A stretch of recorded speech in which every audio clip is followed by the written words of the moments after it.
Chair है, आप संभालें please.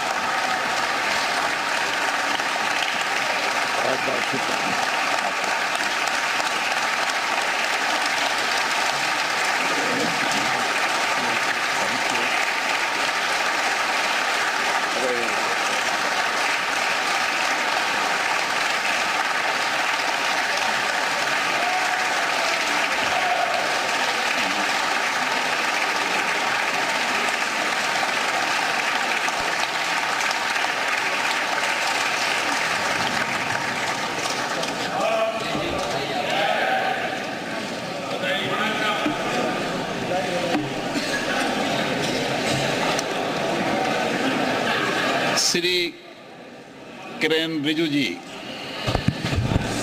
Honorable Speaker, sir, before the business could begin, I would like to thank Sri Bhartruhari Mehtab, who has discharged his duties as Speaker pro tem. He has completed entire proceedings of oath and affirmation very smoothly within 2 days until the election of the Honorable Speaker this morning. I profusely thank him on behalf of the government and Honorable Prime Minister also. I also thank the panel of chairpersons for their valuable contribution. I also thank the Secretary General of Lok Sabha and staff of Lok Sabha Secretariat who have completed the work within the time frame under the guidance of the Speaker pro tem and the panel of chairpersons. On behalf of the entire House, I thank all of them. Once again, I thank all the honorable members for your cooperation. माननीय प्रधानमंत्री जी,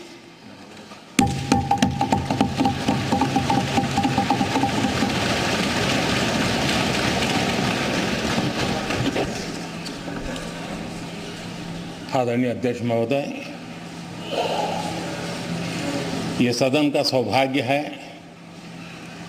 कि आप दूसरी बार इस आसन पर विराजमान हो रहे हैं। आपको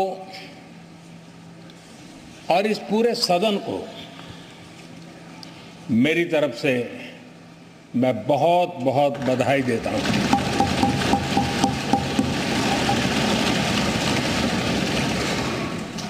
आदरणीय अध्यक्ष जी, मेरी तरफ से आपको शुभकामनाएं हैं, लेकिन इस पूरे सदन की तरफ से भी आपको अनेक अनेक शुभकामनाएं। अमृत काल के इस महत्वपूर्ण कालखंड में दूसरी बार इस पद पर विराजमान होना बहुत बड़ा दायित्व आपको मिला है और आपका 5 वर्ष का अनुभव और आपके साथ हम लोगों का 5 साल का अनुभव, हम सबका विश्वास है कि आप आने वाले 5 साल हम सबका मार्गदर्शन भी करेंगे और देश की आशा अपेक्षाएं पूर्ण करने के लिए ये सदन अपना दायित्व निभाने में आपकी बहुत बड़ी भूमिका रहेगी। आदरणीय अध्यक्ष जी, हमारे शास्त्रों में कहा गया है कि विनम्र और व्यवहार कुशल व्यक्ति सफल सहज रूप से होता है और आपको तो उसके साथ साथ एक मीठी मीठी मुस्कान भी मिली हुई है।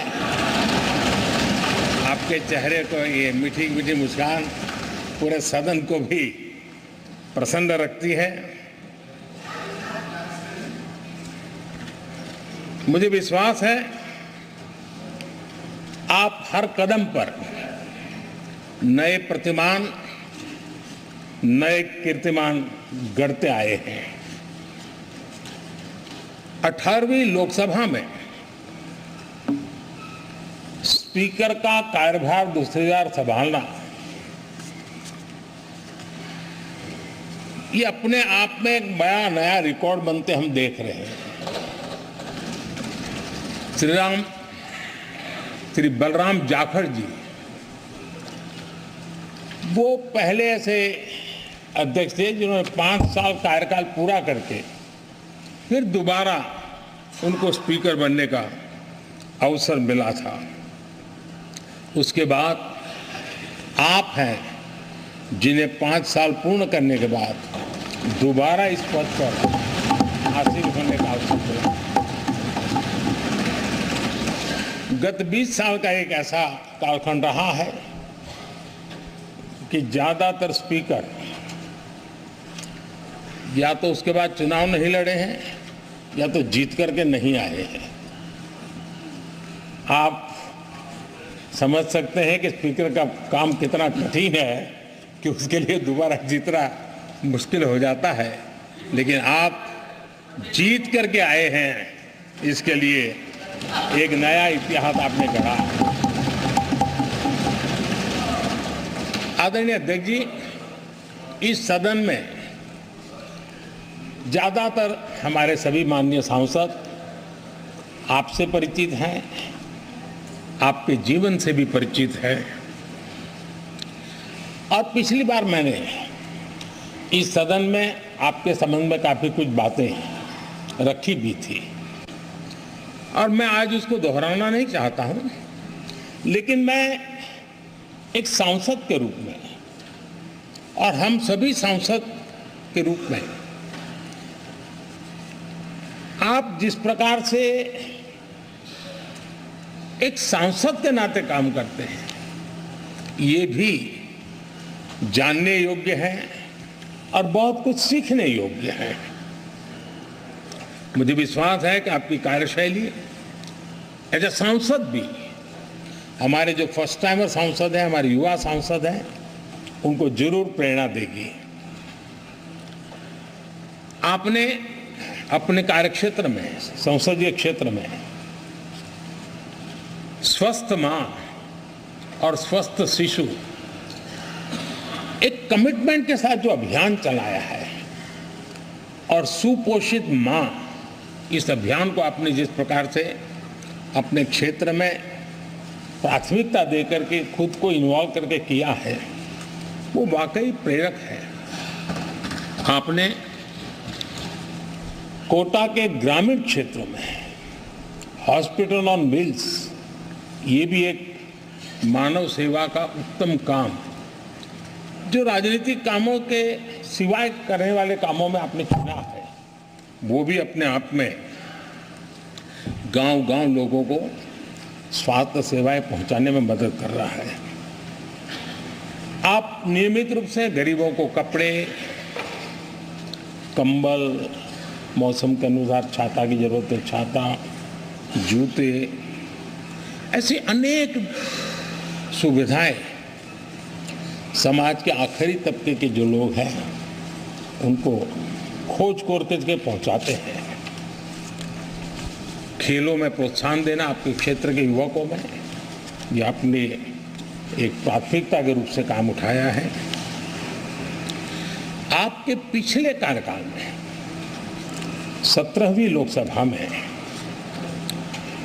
मैं कहता हूं कि संसदीय इतिहास का वो स्वर्णिम कालखंड रहा है। आपकी अध्यक्षता में संसद में जो ऐतिहासिक निर्णय हुए हैं, आपकी अध्यक्षता में सदन के माध्यम से जो सुधार हुए हैं, ये अपने आप में एक सदन की भी और आपकी भी विरासत है।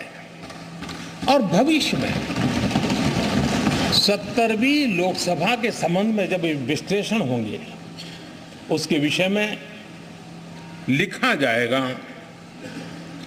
तो भारत के भविष्य को नई दिशा देने में आपके अध्यक्षता वाली 70वीं लोकसभा की बहुत बड़ी भूमिका रही है। आदरणीय अध्यक्ष जी, 17वीं लोकसभा में नारी शक्ति वंदन अधिनियम 2023, जम्मू कश्मीर पुनर्गठन विधेयक, भारतीय न्याय संहिता भारतीय साक्ष्य बिल, भारतीय नागरिक सुरक्षा संहिता, सामाजिक सुरक्षा संहिता, digital personal data protection bill, मुस्लिम महिला विवाह अधिकार संरक्षण विधेयक, transgender persons protection of rights bill, consumer protection bill, direct tax विवाद से विश्वास विधेयक, सामाजिक, आर्थिक और राष्ट्रीय महत्व के ऐसे कितने ही महत्वपूर्ण ऐतिहासिक कानून 17वीं लोकसभा में आपकी अध्यक्षता के अंदर इस सदन ने पारित किए हैं और देश के लिए एक मजबूत नींव बनाई है। जो कार्य